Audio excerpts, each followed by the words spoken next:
Hey, let's get into it. There are a few things that are more exhausting than relational tension. Misunderstandings, sharp words, harshness, conversations that man, they just escalate way too fast. And then you replay those moments afterwards, wishing, man, I just wish I responded differently. But in the moment, reactions they feel automatic. Defensiveness, it rises. Our frustrations just sort of leak out under pressure. Patience just disappears and just flies out the window. James addresses something that painfully ordinary, but also deeply disruptive in our lives. James 1:19. Know this, my beloved brothers. Let every person be quick to hear, slow to speak, slow to anger. James is writing to believers, again, navigating the unstable pressures. I mean, you can imagine how tense some of those marriages were. The people have been chased out of Jerusalem. They have had to leave their homes, their families, their workplaces. You can imagine how tense some of those relationships are. Um, they're living with uncertainty and hardship, with all of the social strain, which really matters because pressure in our lives it amplifies our reactivity. And so when life feels fragile, kind of we tend to protect ourselves more quickly, right? We speak faster, we listen less, we rise to anger a lot more easily. We're far more impatient. And so James isn't offering etiquette advice. He's addressing the survival instinct that easily kind of corrupts and breaks apart community. And so we see the sequence here. He says, first, be quick to hear, slow to speak, slow to anger. And I think probably the order here is deliberate. Anger is often fueled not by what was said, by what we assume, what we mishear. Sometimes we just never pause to understand the context or what it's really coming from. And one phrase deserves kind of special attention here, right, where he says, "quick to hear." uh, not merely physically, hearing words. Um, it's adopting a posture and restraint of curiosity.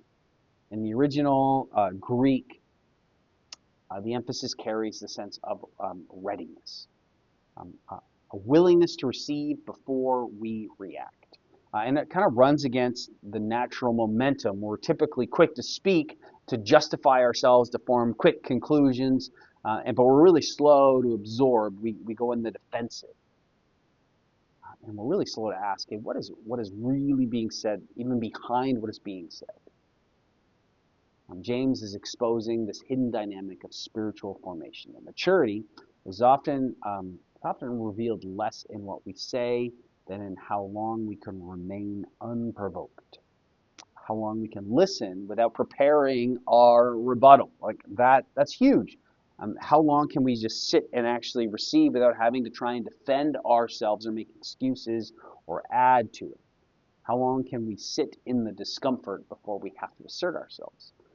Scripture repeatedly illustrates this contrast. Like Peter, take Peter. He's earnest, he's devoted, but he's also so impulsive. He usually speaks first, misunderstanding the moment.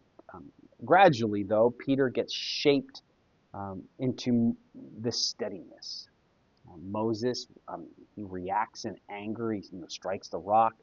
Well, not to mention the fact that he murdered someone, allowing frustration to sort of override his trust. Jesus, misrepresented, challenged, accused, but he never rushed into defensive speech. Jesus was never reactionary. His calmness, was not weakness. The word is meek. It was strength under control. And so James wants to guide us towards that same stability. Because our communities, our relationships, they fracture not usually through malice, but through this unchecked kind of reflective anger, which makes this really, really practical. Where are you most reactive right now? Where do you find your temper the shortest? Is it at home, at work, at school, online? Is there ongoing tension with someone specific?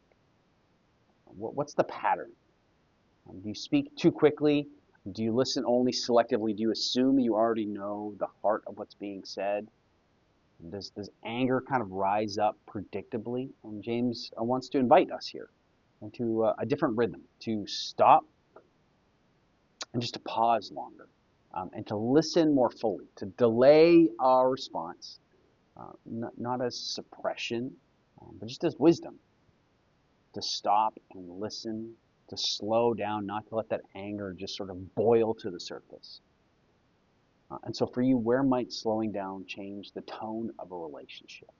Where might deeper listening prevent more unnecessary conflict? Or maybe you even have to assume the best instead of assuming the worst.